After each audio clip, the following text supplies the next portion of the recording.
Atëherë, pikë së pari dua të them që nuk ka vend për panik, pasi situata është nën kontroll.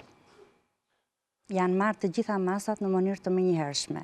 Autoriteti kombëtar i ushqimit është autoriteti kompetent që e ka detyrim ligjor të ofrojë te konsumatori një produkt të sigurt. Në rasti konkret, që kemi na shfaqur influenca aviare tek shpendët, pavarësisht se është tek kafshët, kemi të bëjmë me produktin. Dhe produkti që të konsumohet nga konsumatori duhet të rrjedhë nga kafshë të shëndetshme.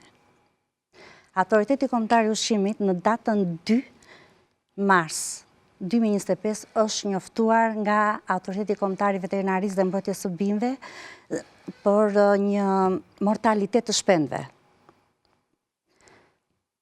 Me marrjen e këtij njoftimi, neve e morëm njoftimin dhe morëm të gjitha masat dhe ishim në pritje të një rezultati dhe konfirmimi laboratorik.